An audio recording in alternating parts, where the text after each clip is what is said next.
Okay, this walkthrough is going to take you through number 28 on the review sheet. So let's take a look at what this is doing here. Int CNT, short for count, equals 0. Int, we're setting up a two-dimensional array of ints called num array, and it is going to have 3 rows and 2 columns. And then we have our outer loop for int I equals 0, I less than 2, I plus plus. So if it's going I less than 2, this looks to me like this loop will take us through the columns. And then we've got an inner loop for int j equals 0, j less than 3, that's how many rows we have. So the j loop is taking us through the rows. Num array sub j sub I equals count. So what does count equal the first time? It equals 0. And then we have count plus plus, so it becomes 1. And we loop around again. Let's take a look and see if we can trace through this. Let me see if I can put these guys side by side. Hopefully that'll make it a little easier.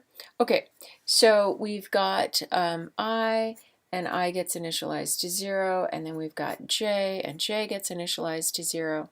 And then we've got this num array. Whoops, I made it way too big, but what are you going to do? And it has 3 rows.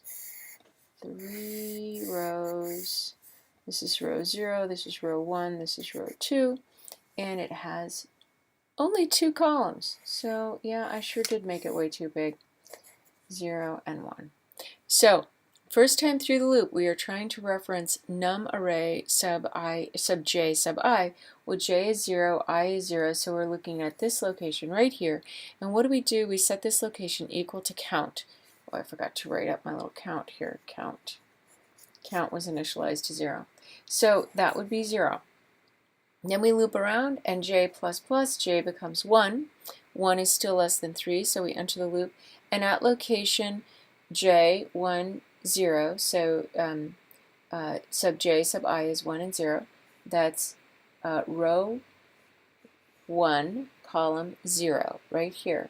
And what are we doing? Oops, I forgot to update count. We're setting that equal to the value of count. And then we count plus plus, so count becomes 2. We loop back around to j plus plus, so j becomes 2. 2 is still less than 3, so we enter the loop and we set num array sub j sub I. j is 2, I is 0, so we're looking at this location right here, and we set that equal to the value of count. Count now has 2 in it, so that becomes 2. And then we count plus plus, so count becomes 3. We loop back up, and j plus plus, j becomes 3. 3 is not less than or equal to 3, so we're done with the inner loop. All of this goes away. We go to the outer loop and we I plus plus, and I becomes 1. 1 is less than 2, so we enter the loop. And we create a variable called j, and we set it equal to 0. And then we look at num array sub j sub I, so row 0, column 1, row 0, column 1, this spot right here. And we set it equal to the value that's in count, so we set that equal to 3. And then we increment count. Count becomes 4.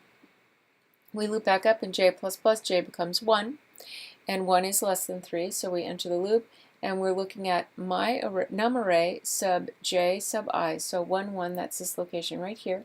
We set it equal to the value of count, so it becomes 4, and then we increment count, so count becomes 5. And we loop back up, we j plus plus, j becomes 2. 2 is still less than 3, so we enter the loop, num array sub j sub I, so sub 2 sub 1, row 2, column 1. We set that equal to count, so it becomes 5. And then we count plus plus, so count becomes 6. We loop back up, j becomes 3. 3 is not less than or equal to 3, so we're done with our j loop. And we loop back up with our I loop, and I plus plus, I becomes 2. 2 is not less than 2, so we're done with that. And the question is, what is the value of num array sub 1, 1, that's this location right here, after the code snippet is executed? And the correct answer is 4. I hope you found this helpful.